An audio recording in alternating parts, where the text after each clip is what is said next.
Mi nombre es Jenny Jocelyn Sotelo Gavito. Voy a exponer el caso clínico titulado Linfoma de tejidos blandos en sínfisis mentoniana, reporte de un caso.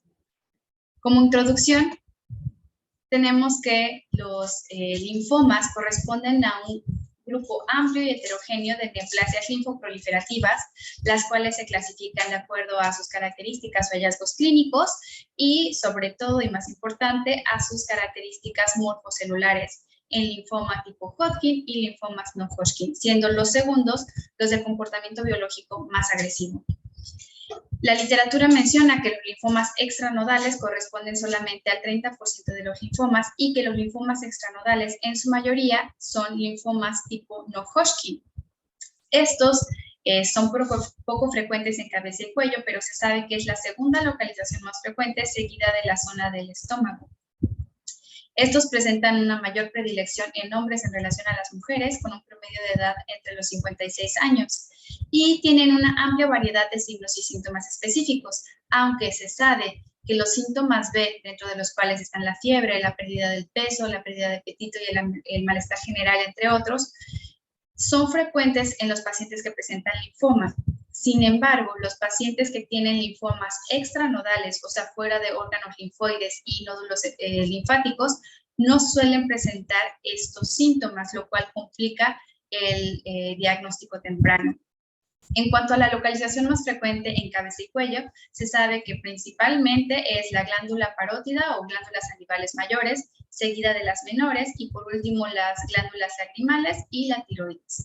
Los estudios de imagen complementarios más frecuentes es la ecografía de partes blandas cuando hay afectación glandular o se sospecha afectación glandular, seguida por la tomografía axial computarizada, casi siempre con contraste, y la resonancia magnética. Asimismo, cuando se sospecha de múltiples focos, se pide la tomografía computarizada con emisión de positrones.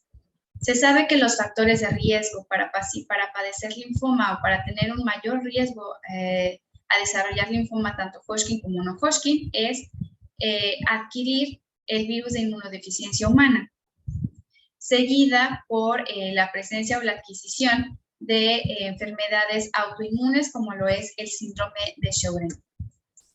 Teniendo esto en cuenta, vamos a pasar a la presentación del caso clínico, el cual corresponde a un hombre de 47 años de edad que se presentó a consulta por un aumento de volumen en la región mentoniana del lado izquierdo, la cual causaba asimetría facial y se veía un ligero foco edematoso en el ángulo mandibular del mismo lado.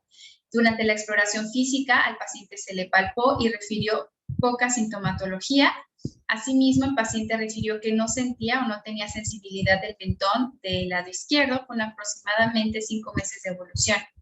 En cuanto a los antecedentes personales y no personales patológicos, fueron preguntados y negados.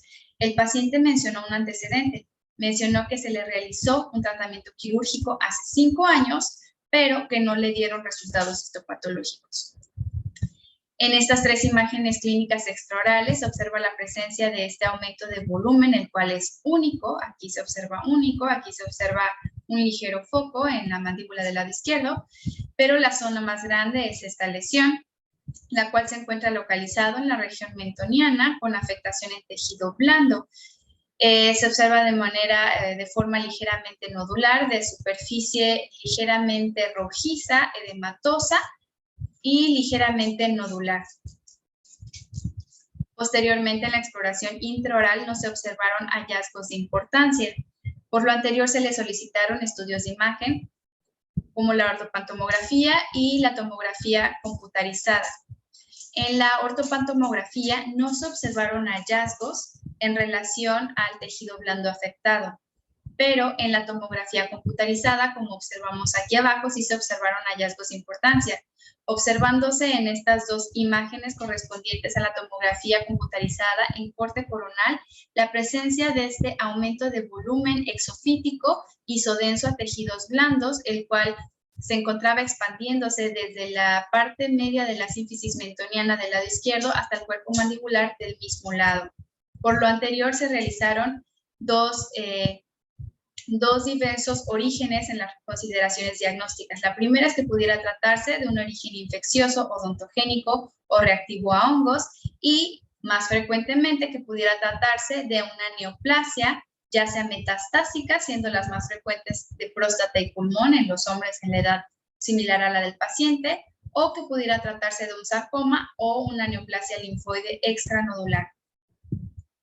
Por lo anterior, se decidió como tratamiento inicial la toma de biopsia incisional de la zona afectada. Aquí podemos ver el hecho quirúrgico posterior a la toma de la biopsia y del lado derecho los especímenes en fresco. Posteriormente, estos se fijaron y se enviaron al laboratorio de patología, en el cual recibimos 3 fragmentos de tejido blando de forma y superficie irregular, de color café claro, con zonas café oscuros, los cuales en conjunto medían 2.5 por 2.4 por 1 centímetro, las cuales posterior al corte se observaron sólidos homogéneos. Estos se procesaron y se obtuvieron los hallazgos microscópicos, en el cual pudimos observar que se trataba de una proliferación de células pequeñas, redondas y basófilas, las cuales estaban infiltrando al tejido conjuntivo. Asimismo, en algunos otros focos se observaba cómo estas células estaban infiltrando a los fascículos del tejido nervioso periférico.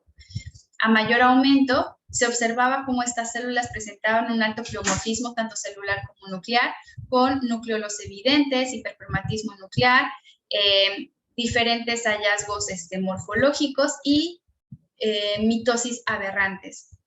Todo esto nos llevó al diagnóstico de neoplasia maligna poco diferenciada con células pequeñas, redondas y basófilas, siendo consistentes tanto con linfoma a determinar, carcinoma metastásico y melanoma. ¿Por qué no se podía determinar cuál de estas tres neoplasias era? Es por la poco diferenciación que tenían las células, por lo cual se sugirieron estudios de extensión. El paciente sí quiso realizarse los estudios de inmunohistoquímica. Se realizó citoqueratina AE1-AE3, el cual fue negativo, con lo cual se excluyó la presencia de un adenocarcinoma o de un carcinoma metastásico. Se realizó CD20, CD79, BCL2 y Ki67. Los primeros 2 fueron inmunoreactivos de manera muy fuerte en la membrana citoplasmática, lo cual nos llevó a saber que se trataba de un linfoma de origen de células B, y BCL2 y Ki67 fueron inmunoreactivos, siendo Ki67 mayor al 20%, por lo cual esto fue consistente con una neoplasia maligna linfoide, posiblemente folicular. Como discusión, los diferentes artículos y autores mencionan que los linfomas tipo no-Hodgkin se relacionan ampliamente a la presencia de linfomas extranodulares, los cuales son muy poco frecuentes en cabeza y cuello y todavía menos frecuentes con afectación a tejido muscular y tejido blando no ganglionar. Se sabe que puede tener afectación múltiple, siendo la región mentoniana, nódulos linfáticos, submentonianos, médula ósea, pelvis y fémur las más frecuentes, y siendo la clasificación histopatológica más frecuente el linfoma linfoblástico de células B, seguido por el linfoma folicular y el linfoma de la zona marginal. La literatura menciona que para poder diagnosticar rápidamente este tipo de lesiones es absolutamente necesario el análisis histopatológico para poder llevar a cabo el diagnóstico y el tratamiento oportuno. Los estudios de inmunohistoquímica más frecuentes es CD79, CD10, BSL2, Ki67, y en los estudios de imagen, la tomografía computarizada por emisión de positrones y la resonancia magnética. Como conclusión, tenemos que los casos de linfoma extranodal, con afectación a tejido muscular es muy poco frecuente, son muy pocos casos, solamente hay 10 artículos hasta la actualidad, siendo muy difícil llegar al diagnóstico de manera temprana, por lo cual creemos que fue necesario y de importancia dar a conocer este caso, así como el manejo interdisciplinario que llevamos a cabo. Actualmente es importante mencionar que el paciente se encuentra bajo tratamiento oncológico con quimioterapia y ha presentado cambios muy favorables. Por mi parte, este es todo. Estas son mis referencias y muchas gracias.